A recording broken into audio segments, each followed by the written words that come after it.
Bon, tout d'abord, bon, je suis Gérard Glatt, écrivain, que quelques-uns d'entre vous connaissent peut-être. Après tout, pourquoi pas.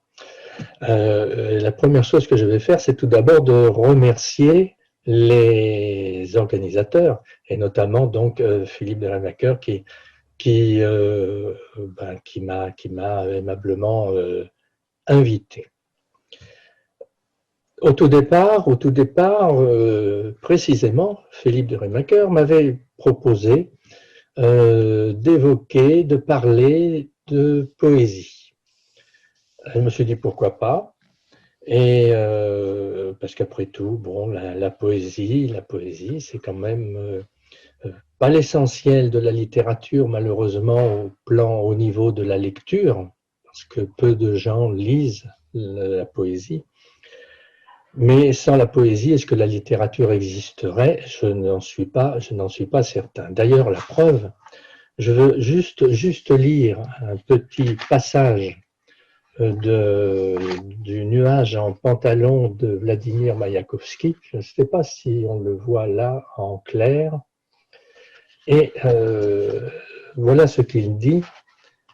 Donc, Vladimir Maïakovski, un poète quand même assez célèbre, il écrivait « Glorifiez-moi, je ne suis pas égal au grand, sur tout ce qui fut créé, j'écris nihil. Je ne veux plus jamais rien lire. Les livres, eh bien quoi les livres? Autrefois j'ai pensé, c'est ainsi que se font les livres. Un poète arrivait, entrebâillait légèrement les lèvres, et illico, l'innocent inspiré, se mettait à chanter. Et allez donc. Mais en réalité, avant que le chant ne nous vienne, on chemine longtemps, les pieds couverts d'ampoules à force d'aller et venir, tandis que doucement, dans la vase du cœur, barbote le stupide poisson de l'imagination. Pendant qu'on fait bouillir, raclant les rimes, quelques brouets d'amour et de rossignol, la rue se tord, privée de langue, sans rien pour crier ni parler. Donc, oui, la poésie, on le voit dans Le Nuage en pantalon de Maïakovski, la poésie, c'est bien le livre, c'est bien finalement la littérature, c'est la pensée. Donc, pourquoi ne pas parler de poésie? C'était une suggestion. Et du même coup, j'ai pensé, je me suis dit, bah tiens, pourquoi pas? Je vais lui faire plaisir à Philippe de Rémaqueur et je vais évoquer un recueil de poésie que j'ai publié en 2019, Nostalgie 89. Et pourquoi pas? Ma foi, je vais toujours en lui faisant plaisir, lire l'un de mes poèmes, Et la solitude où je vis. Le monde est né avec moi, il vieillit avec moi, frondeur idolâtre, arche du naufrage, il m'entraîne dans ses profondeurs et me cloue, il m'étrangle au fil des jours, et pourtant je m'agrippe à lui, rempli d'espérance, comme s'il était du livre, l'essence d'une page. Sombre et fragile, je suis seul, et sillon de souffrance. Pourtant, je ne l'ai pas décidé, pas plus que je ne décide du jour et de la nuit, du sommeil lourd des oiseaux, de l'espace géographique où je vis, du pluriel des mots, ou de l'amour prostitué, amoureux de son corps. Ma solitude est violence et justice. Le monde est né avec moi, il se consume et j'écris. Il respire, aspire mon sang, étrange extase. Il me retient de dire et se mesure aux dieux qu'il rivalise et régente d'une voix singulière, auteur corrompu de saintes écritures, sans l'intuition du paradis, à coups de pierre, de fouet, il engendre l'enfer. Bon, ben j'arrête là. Je vais donc passer à autre chose, puisque finalement, mon sujet préféré, ça n'était pas la poésie. J'avais envie d'écrire, j'avais envie de parler surtout, et de parler de quoi? De parler de l'écrivain, de parler de la littérature, de parler des auteurs. Alors finalement, la littérature, je me suis posé la question, je me la pose toujours, qu'est-ce que la littérature? Qu'est-elle? Pourquoi parle-t-on tout le temps? Et pourquoi même au jour d'aujourd'hui, lorsque l'on voit ce qui se passe, je parle là de la France, où l'on n'a pas accès à la littérature, puisqu'on n'a pas accès au libraire, le libraire ne peut pas vendre ses livres, nous sommes pas oublier que nous sommes le 16 novembre 2020, donc en pandémie. La littérature, eh bien la littérature, qu'est-elle? La littérature, c'est l'inutile. Effectivement, ça n'est pas essentiel. C'est l'inutile, mais qui est indispensable. C'est donc l'inutile indispensable, c'est comme ça que je le définirais. C'est un bien donc essentiel en ceci qu'elle est une nourriture comme une autre, que l'on digère plus ou moins bien, quand elle n'est pas franchement indigeste d'ailleurs. Donc bon, c'est ce qui c'est d'ailleurs. Donc il y a tout simplement il y a littérature et littérature. Il y a celle qu'on a adulée hier, avant-hier, et qu'on dédaigne aujourd'hui. En France, par exemple, il y a la littérature germano-pratine et l'autre, celle qui précisément n'est pas germano-pratine. Germano-pratine, donc ce sont les éditeurs tout autour de Saint-Germain-des-Prés, dans le quartier de Saint-Germain-des-Prés. Là, il y a tous les éditeurs. Vous trouverez Gallimard, Grasset, Flammarion. Non, même pas Flammarion, parce que Flammarion n'est plus dans le secteur. Mais comme Flammarion appartient à Gallimard, donc c'est comme si. Hein. Et puis, par exemple, il y a la littérature dite de terroir et l'autre dite blanche. Bon, l'autre dite blanche. Pourquoi blanche finalement? Allez savoir. Ce qui est certain en tout cas, c'est que, à titre d'exemple, Giono aujourd'hui, donc l'un de nos grands écrivains tout de même, bon, aujourd'hui serait-il édité par des éditeurs de littérature blanche? Je pense à Gallimard, puisque Giono était édité chez Gallimard. Or, Giono, qu'a-t-il été sinon effectivement un écrivain de terroir? Quel auteur, quel écrivain a été plus ancré dans la terre provençale que lui? Maupassant n'était-il pas un écrivain de terroir? La Normandie, bon. Et j'allais dire même Proust, parce que Proust, sans son Cabourg, enfin, qui n'était pas Cabourg, mais finalement, qu'aurait été la recherche du temps perdu. Bon, je ne sais pas. Donc, toujours est-il que la littérature, c'est avant tout, donc, l'inutile, indispensable. Ça, c'est absolument certain. On ne peut se passer de littérature, on ne peut se passer de livres. Je vais balayer maintenant rapidement toutes ces stupides batailles et je veux parler peut-être davantage du besoin d'écrire. Parce que sans littérature et sans surtout besoin d'écrire, sans nécessité d'écrire, ben finalement, y aurait-il des écrivains, y aurait-il des auteurs? Bien que je fasse une grande différence entre les écrivains et les auteurs. Bon, je verrai cela peut-être un peu plus tard.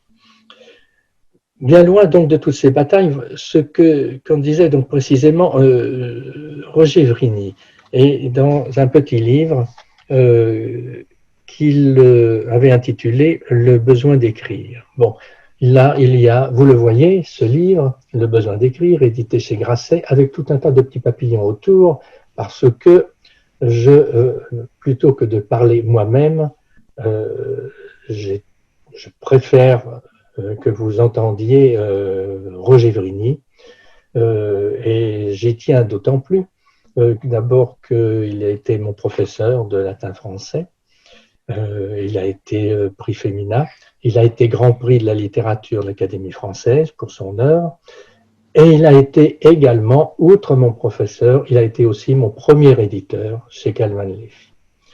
Donc je pense que c'est une référence. Le besoin d'écrire, qu'est-ce que c'est? Eh bien, le besoin d'écrire que seul, donc, je lis un petit peu, hein, vous m'excuserez parce que j'ai pris quelques notes. Le besoin d'écrire, donc, que seul l'écrivain le vrai, pas celui qui écrit pour passer le temps, sans quoi il s'ennuierait. Voilà donc ce qu'il dit de la littérature, ce que Roger Vrigny disait de la littérature dans Le besoin d'écrire. Vous avez ici, vous me permettez 2-3 petites secondes. Voici ce qu'il dit. L'amour ne s'explique pas. On le juge à ses effets. L'être que nous aimons paraît indispensable par une raison mystérieuse.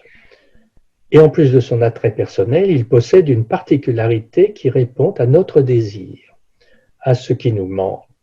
On pourrait en dire autant de la littérature. C'est ce qui reste quand on a tout épuisé d'une lecture. Le livre refermé, une résonance prolonge en nous une sorte d'exaltation, comme si quelque chose avait comblé le vide ou l'inachèvement de notre vie. Nous sommes heureux sans savoir pourquoi, d'un bonheur diffus qui ressemble à celui éprouvé dans la rêverie. Nous nous détachons de la réalité, nous nous détachons de la réalité quotidienne pour contempler un monde imaginaire qui nous paraît plus beau, plus vrai que le nôtre. Le désir joyeux du rêve dont parle Nietzsche dans l'origine de la tragédie correspond chez l'homme au besoin de se représenter la vie sous une forme idéale. L'homme sait bien qu'il s'agit d'une illusion, il n'en est pas dupe, mais cette vie idéale lui révèle la sienne et lui donne un sens. C'est ce pouvoir révélateur qui appartient en propre à la littérature et, ajoute Roger Vrigny, et à l'art en général.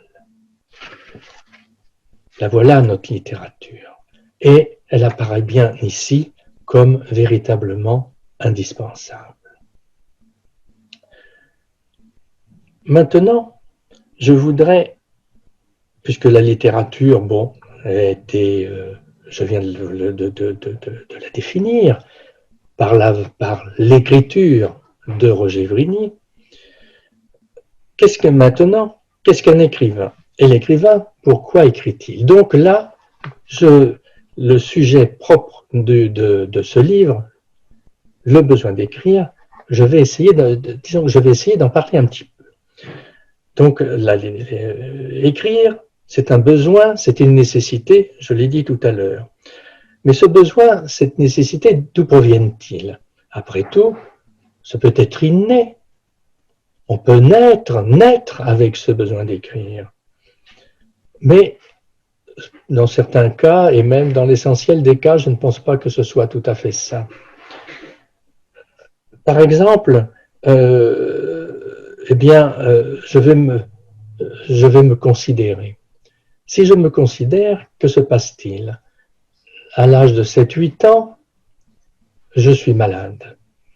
Cette maladie, ces maladies, puisqu'il y a eu, il y en a eu une succession, en tout, ça m'a fait à peu près 2 ans et demi, donc pendant lesquels je ne suis pas allé en classe, je n'ai pas connu l'école.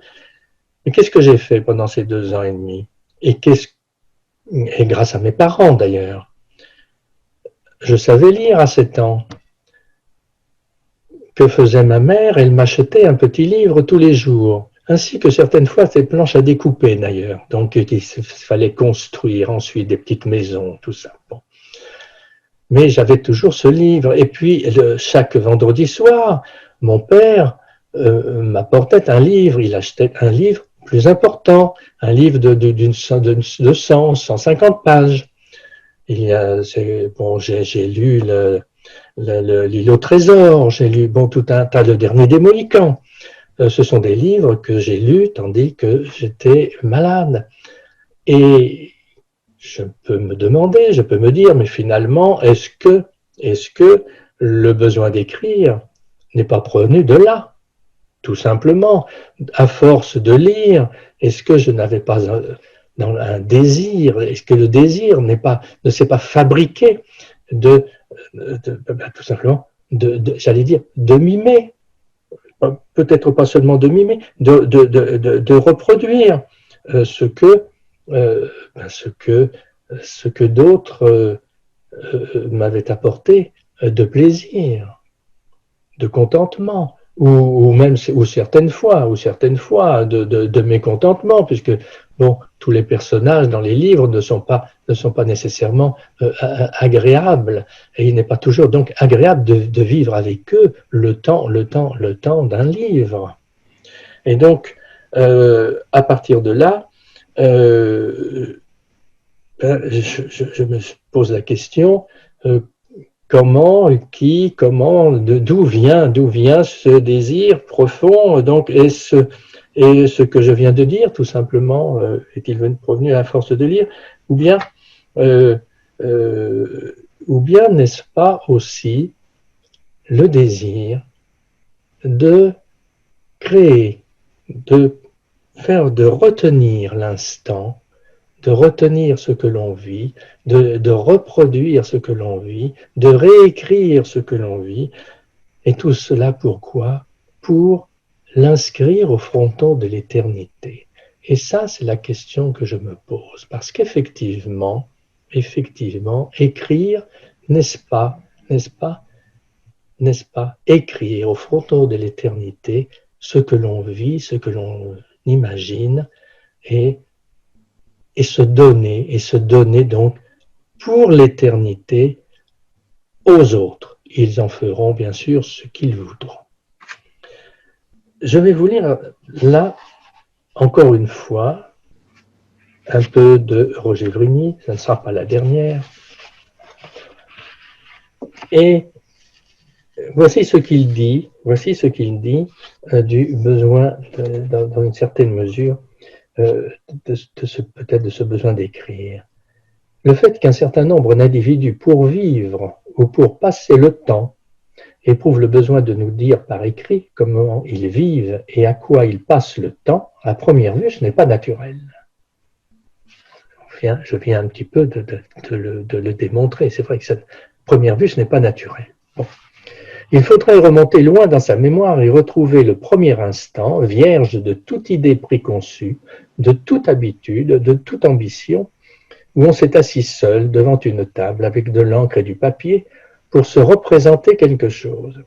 Ce qui est ennuyeux, c'est que, même retrouvé, cet instant, on ne pourra pas le revivre puisqu'on est soi-même rempli d'habitudes, d'idées préconçues, d'ambitions. Et puis le temps a passé. On ne pourra que se le représenter. Et comment? En l'écrivant. Donc, voilà un petit peu ces façons la façon dont moi je prétends, moi et Roger Vrigny, j'y tiens. Donc nous prétendons expliquer le besoin d'écrire. À force de lire ou d'apprendre à écrire, et au fur et à mesure donc que notre vocabulaire s'enrichit, peut-être est-ce ainsi que finalement va se créer donc le besoin d'écrire, non pas d'écrire, du moins pas tout de suite, mais parce qu'au début, notre vocabulaire s'enrichit et on joue avec les mots, on joue même avec les mots avec nos parents. Souvenez-vous, d'un seul coup, vous êtes à table et vous sortez un mot comme ça, qui vous sort, mais ce mot, vous jouez avec lui, c'est tout simplement parce que vous venez de l'apprendre le matin même, sachant que là, ce fameux mot, vous le sortez le soir, au dîner, et le matin même, vous l'avez découvert en classe. C'est le maître ou la maîtresse qui vous en a parlé, qui vous l'a expliqué, et vous êtes tout fier de jouer avec ce mot, de dire, tiens, mes parents, papa, maman, vont-ils savoir ce qu'il signifie? Vous allez jouer avec les mots. Et jouer avec les mots, encore du Roger Vrigny. Regardez. Tout cela n'est peut-être qu'une comédie. Parlant de l'écrivain, tout cela n'est peut-être qu'une comédie, la comédie des mots, comme dit Sartre. On vit avec les mots, au milieu des mots, on s'amuse à les assembler comme les petits camarades font des puzzles. On a connu un plaisir et on voudrait le renouveler pour soi. Un plaisir solitaire.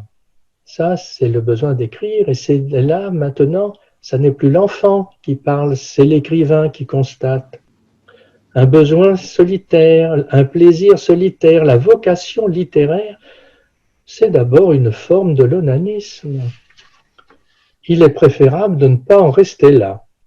À force de se faire plaisir, on est incapable d'en faire éprouver aux autres. Cela se vérifie tous les jours, les onanistes cérébraux sont à la mode. Quand il était enfant, Aragon jouait au secret. Il griffonnait partout, sur les murs, les portes, les rideaux. Écrire ses secrets n'était pas qu'une idée d'enfant, c'est peut-être là la clé de tout art qui se propose au-delà du langage à soi, la création des signes. Que dire encore? Parce que là, je trouve qu'on en a déjà dit beaucoup. Que dire encore? Que l'on écrit pour soi ou pour les autres? On vient de le voir. Écrire pour soi, bon. Alors, moi, je me dis une chose. Quand on écrit un roman, écrire un roman, ça peut être aussi, et surtout en avoir assez, de passer devant un domaine. C'est un exemple que je prends. Devant un domaine entouré de hauts murs et dont on ne voit jamais s'ouvrir le portail. Alors un beau jour, que fait-on? Que fait l'écrivain? Eh bien, il a le droit, il le peut. L'idée lui vient de décider de grimper sur le mur. Il va grimper sur le mur, il va sauter par-dessus et il va explorer le domaine. Dans la mesure où ce domaine lui est interdit, je me dis qu'après tout, il va peut-être en tirer quoi? Un polar, un thriller. Et puis il y a l'autre écrivain, celui qui finalement va profiter de l'entrebâillement d'un battant du portail. Et là, que va-t-il voir? Une pelouse peut-être, pas un château, non, une chaumière, ou bien un cabriolet auquel un cheval sera attelé, ou quoi encore? Une fille qui joue avec une fillette qui jouera avec un cerceau, un gredin qui le voyant son regard à travers le portail, n'aura qu'une idée, lui lancer une pierre en lui disant « Mais que fais-tu là ?» Et là, peut-être, l'écrivain, il laissera aller ensuite son imaginaire et nous irons vers quoi? Vers une romance littéraire ou vers tout ce que son imaginaire le lui suggérera.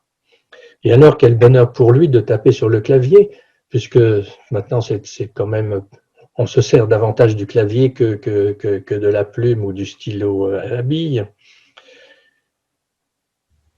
Quel bonheur donc! Je reprends encore une fois, et puis il y en aura peut-être une autre. Je reprends encore mon bréviaire. Non, ça n'est pas nécessairement un plaisir. Paul Léotot écrit dans son journal littéraire, Paul Léotot, une référence tout de même, les gens qui s'imaginent que les écrivains sont heureux. On ne jouit de rien, l'esprit tendu sans cesse par son travail, sans cesse uniquement occupé de cela. Le plus souvent, on envie le bon employé qui rentre chez lui le soir, met ses pantoufles, dîne, lit son journal, se met au lit, baise sa femme et s'endort, absolument ignorant de cette passion d'écrire pour se raconter soi-même ou pour raconter l'histoire de personnages inventés. Et oui, c'est ça le sort de l'écrivain. Le sort de l'écrivain serait, selon Paul Éluard, donc d'être un peu à côté du monde réel. Et je ne suis pas loin de le croire tout de même.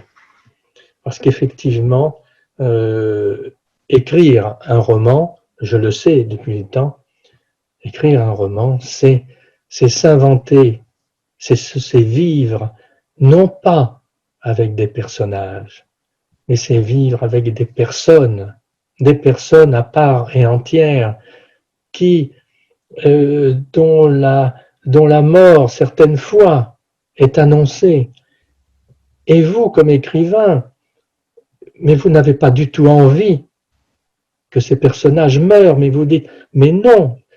Je me souviens, dans un de mes livres, Le destin de Louise, je dis à Antoine, qui s'est engagé, qui est parti avec les chasseurs alpins, donc en Afghanistan, je lui dis, mais non, tu es parti, mais tu reviendras, car il faut que tu reviennes, il faut que tu retrouves ta mère, elle t'attend, elle t'espère, tu ne pourras pas.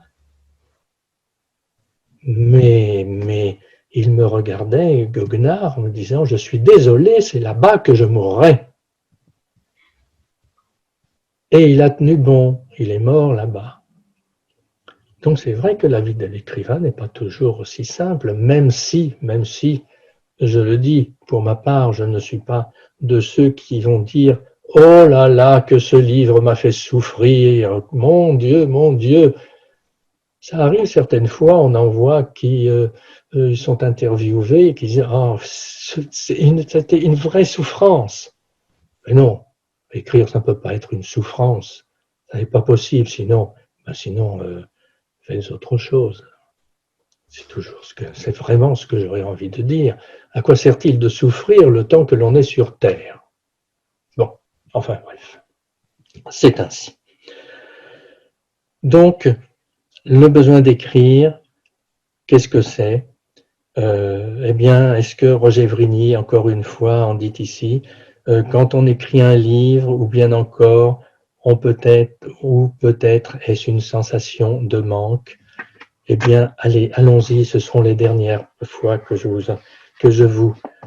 vous l'imposerai.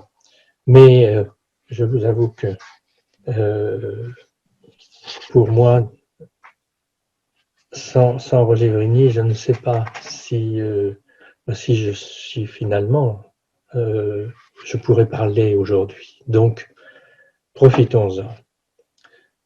Donc, voilà, pardon, je cherche ma page, mon Dieu. Quand on écrit un livre, je me demande si on n'a pas dans la tête l'idée d'une ville ou d'autre chose.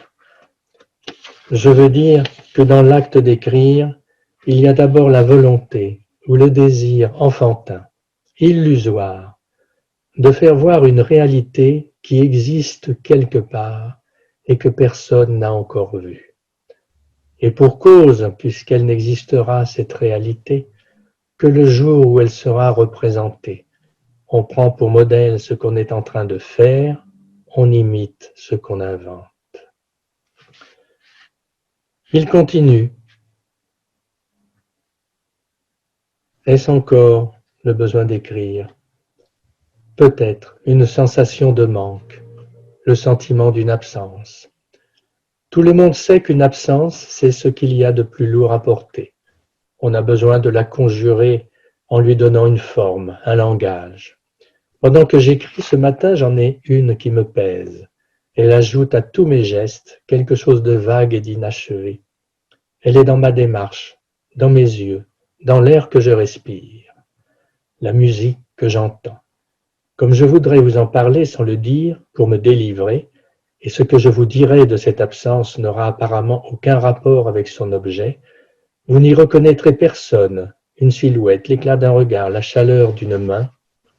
Vous n'apprendrez rien de son histoire, je ne raconterai rien de la mienne, je vous dirai simplement, au réveil, le ciel m'a paru un peu sombre, la maison était silencieuse, une voisine parlait dans la cour, sa voix avait une résonance bizarre. Oui, une sensation, un manque, le sentiment d'une absence. Oui, écrire, le besoin d'écrire, je crois que c'est peut-être tout ça. Mais ça pourrait être aussi, je pense, bien d'autres choses pour un écrivain. Et là, je veux évoquer un petit peu ce qu'est l'écrivain pour moi, l'écrivain que je différencie de l'auteur. L'écrivain ou l'écrivaine, l'auteur ou l'auteur surtout pas l'autrice, c'est trop laid. Je me suis toujours fait à directrice, parce que je l'ai toujours entendu, mais je ne me ferai pas autrice parce que c'est une nouveauté, même si autrice existait, je crois, au XVIIIe ou au XIXe siècle. Mais bon, ça n'a pas d'importance. Auteur n'en soyez pas fâchés, mesdames, je vous vénère autant. Donc, qu'est-ce que l'écrivain pour moi et qu'est-ce qu'un auteur? L'auteur, non, je vais plutôt commencer par l'écrivain pour être plus positif. L'écrivain, c'est celui qui, un jour, comme je le disais tout à l'heure, s'est finalement senti appelé. Je ne vais pas parler de la prêtrise ou du moine qui se sent appelé par Dieu. Non, mais l'écrivain se sent appelé, happé par l'écriture. Il ne peut faire autrement. C'est une question de vie. L'écrivain, il naît écrivain par le biais, ce que je disais tout à l'heure, par le biais de cette éducation, de cette initiation à la lecture, à l'écriture. Car bien évidemment, il ne peut naître écrivain avant d'être né, mais il naît écrivain tout simplement parce que un jour, il s'est rendu compte, il s'est dit, mais moi, il faut que j'écrive. J'ai lu tout ça, j'ai appris tout ça, j'ai tous ces signes-là, parce qu'effectivement, les lettres, ce sont des signes, mais je ne peux pas faire autrement que de les agencer, que d'y mettre des points entre chaque mot, des virgules, et aller comme ça plus avant, de faire des alinéas, des paragraphes et tout ce que vous voulez, des chapitres, des pages et des pages. C'est ma vie, et ce sera effectivement ma vie. L'auteur, c'est différent. L'auteur, c'est différent.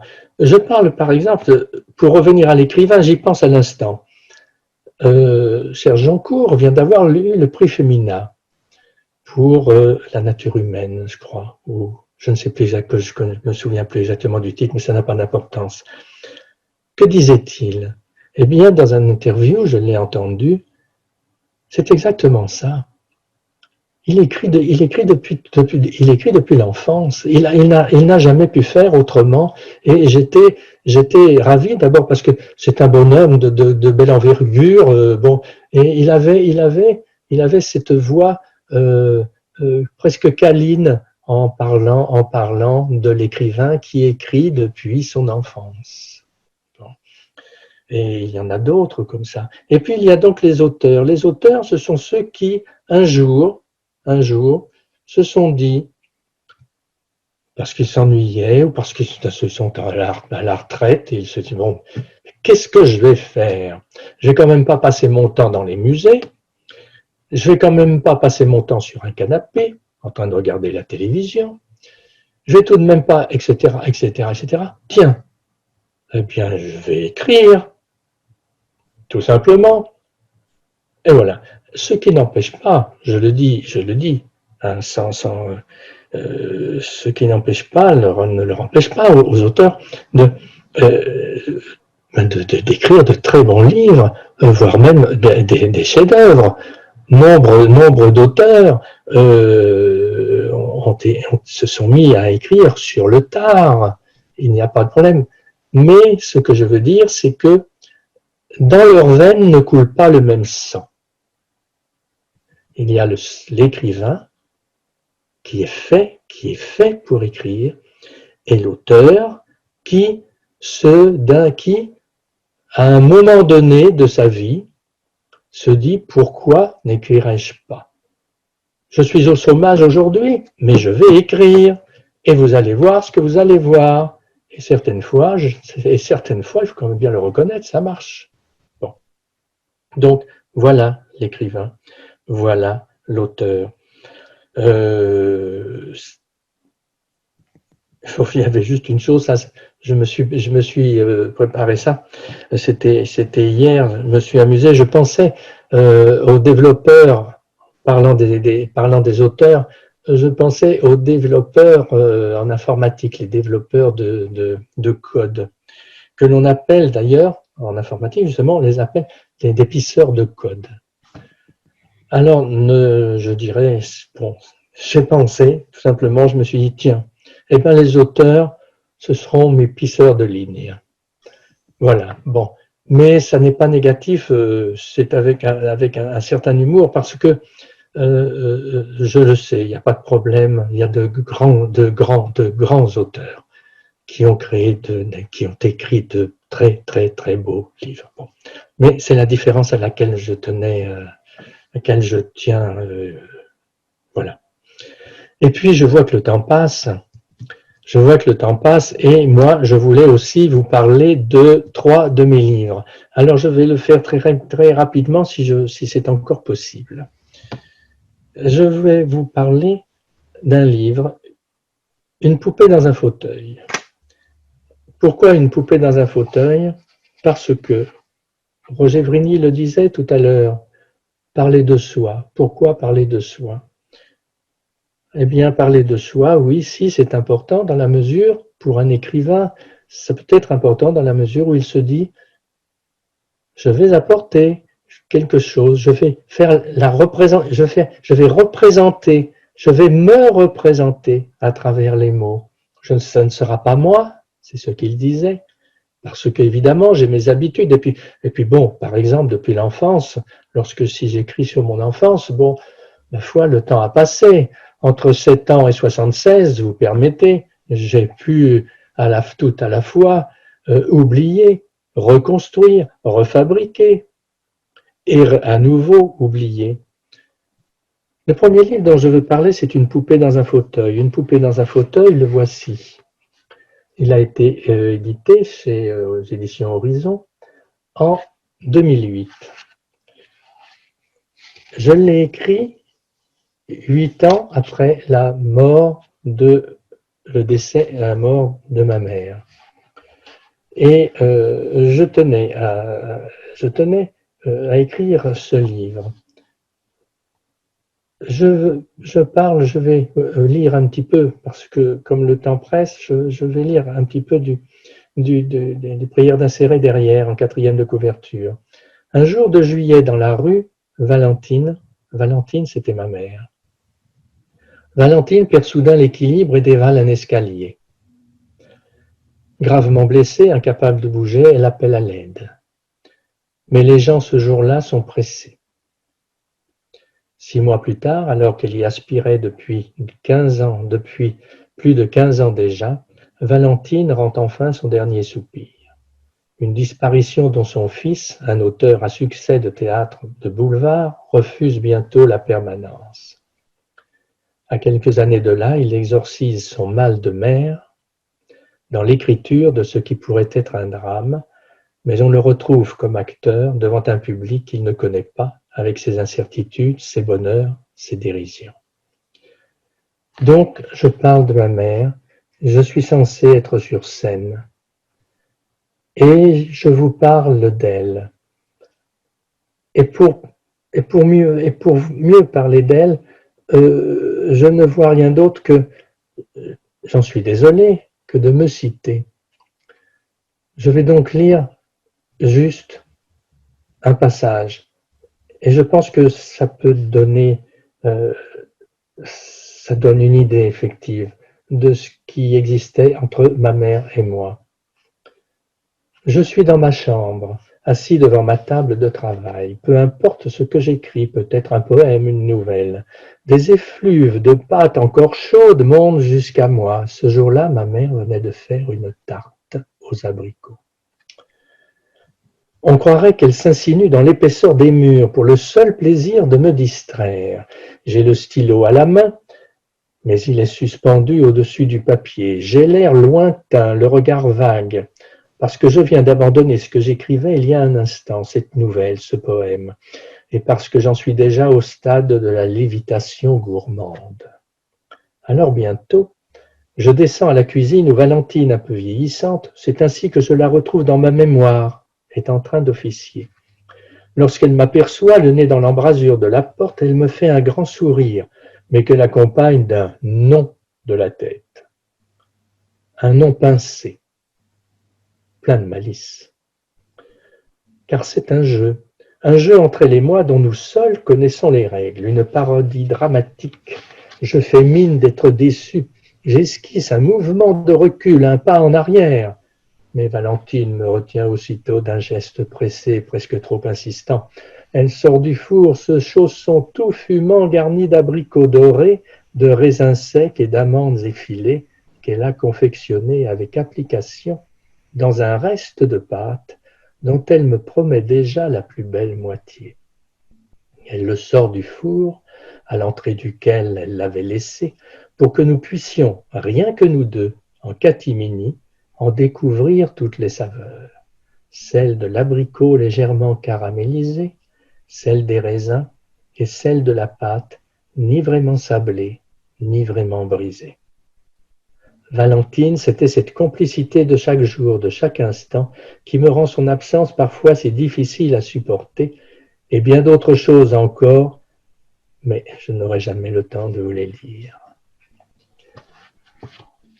C'est le livre certainement, après le premier ouvrage que j'ai publié chez Kalman Levy, c'est le livre certainement qui m'a intéressé le plus, qui m'a intéressé le plus à écrire, mais qui m'a comblé le plus une fois que je l'ai terminé. Et puis il y en a un autre auquel je tenais à parler, c'est L'enfant des Soldanelles. L'enfant des Soldanelles, il est sorti tout juste l'année dernière. Il est sorti donc en 2019. Vous le voyez ici, aux Presses de la Cité. Pardon, si je me mets comme ça, c'est un peu mieux. Voilà. Il est sorti aux Presses de la Cité l'année dernière. Ce livre est important. Il est important parce que il évoque précisément cette enfance dont je parle. Il évoque un petit peu, en quelques lignes, il évoque mon amour pour la lecture. Par exemple, 2 minutes plus tard, le médecin venait juste de sortir. 2 minutes plus tard, mon père était réapparu, un paquet à la main. C'était un livre. Ce livre épais de 100 à 150 pages qu'il lui apportait, lui, parce que j'écris à la troisième personne, lui, c'est en l'occurrence, c'est moi, qu'il lui apportait un vendredi sur 2 en rentrant du bureau et que Guillaume attendait, Guillaume, c'est donc moi, avec impatience. Une belle histoire qui l'occuperait un bout de temps, l'emmènerait très loin, au-delà des 4 murs qui l'entouraient, et meublerait ses nuits de rêves enchanteurs. Ce soir-là, c'était un livre de la Bibliothèque Rouge et Or, le dernier des Mohicans de Fenimore Cooper. 15 jours plus tôt, ça avait été L'île au trésor. L'enfant des Soldanelles, c'est aussi une histoire d'amour pour Chamonix, cette ville donc où j'ai passé 6 mois de mon enfance dans un préventorium, et lorsque ma mère et mon frère aîné m'y ont abandonné, si j'ai énormément pleuré parce qu'ils m'abandonnaient précisément, j'ai aussi surtout énormément pleuré lorsqu'ils sont venus me rechercher, parce que lorsque je le disais encore l'année dernière dans une conférence que je faisais précisément à Chamonix, je leur disais, vous êtes chamoniard, et que vous le vouliez ou non, je le suis autant que vous. Et je me sens toujours autant chamoniard qu'eux. Ce livre, c'est un livre qui je crois peut emporter quelques lecteurs.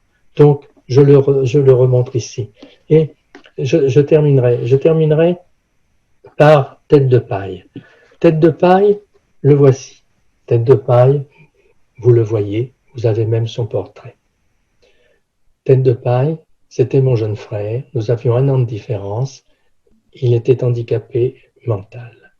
Le livre a donc à lui-même son histoire, puisqu'il a été écrit en 1990, et je l'ai réécrit depuis. Et je l'ai réécrit pourquoi? Tout simplement parce que je l'ai réécrit, et surtout, j'ai dit à mon éditrice des Presses de la Cité, je lui ai dit qu'aucun livre ne sortirait après L'Enfant des Soldanelles, aucun livre ne sortirait tant que Tête de paille ne serait pas sorti. Pourquoi je parle pendant une dizaine de lignes? Je parle dans L'Enfant des Soldanelles, je parle de mon frère, je parle de Daniel, Tête de paille. J'en parle pour une dizaine de lignes. Or, il se trouve que lors de 2 interviews qui étaient en public, les personnes, alors je vous assure, il n'y a vraiment que 10 lignes. Certaines personnes, lors de ces 2 interviews qui se passaient à Saint-Étienne, eh bien, m'ont dit, mais vous parlez très peu de votre frère, de votre jeune frère. Ma première réponse était de dire, mais ça n'était pas le sujet. Mais oui, mais pourquoi vous en parlez si peu tout de même? Alors je leur en ai parlé. Et même, je me souviens, la personne qui m'interviewait me dit, mais est-ce que cela ne vous gêne pas de parler de, bon, puisque compte tenu de, enfin, etc., point de suspension, bon, ils ne savaient pas trop quoi dire. J'ai dit, mais pas du tout, pas du tout. Et c'est ainsi donc que finalement, Tête de paille s'est rappelé à moi, parce que, tout simplement parce qu'il ne se rappelait pas aux personnes qui m'en parlaient, il s'appelait tout simplement à ces personnes. Donc, Tête de paille, il est là. Et Tête de paille, c'est avec une poupée dans un fauteuil, c'est le livre auquel je suis nécessairement le plus attaché. Tête de paille, c'était un être qui était handicapé mental, mais comme le disait mon père, il était handicapé, certes, mais pas inintelligent. Et c'est vrai qu'il n'était pas inintelligent, mais il était très très difficile de vivre avec lui. Et effectivement, donc, il s'est rappelé à moi, tout simplement, pourquoi? Parce que il a été interné en 1968, après une colère effroyable, effrayante, à laquelle je n'ai pas assisté, car peut-être n'aurait-il pas été embarqué à ce moment-là, je ne sais pas. Mes parents n'étaient pas là non plus.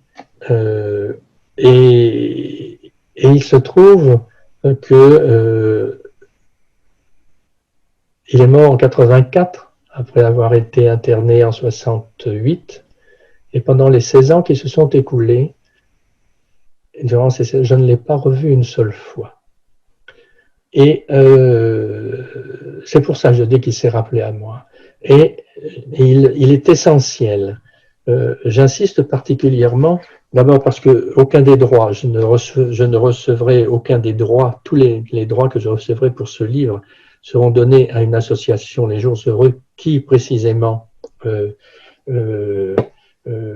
accompagne les personnes en situation de handicap mental. Et je tiens essentiellement à ce que ce livre soit lu. Je n'hésite pas à le dire ici, c'est le livre le plus important qui soit pour moi. Alors, si vous ne le lisez pas pour moi, lisez-le pour lui. Voilà à peu près tout ce que je voulais dire. Je ne sais pas si j'ai respecté les temps.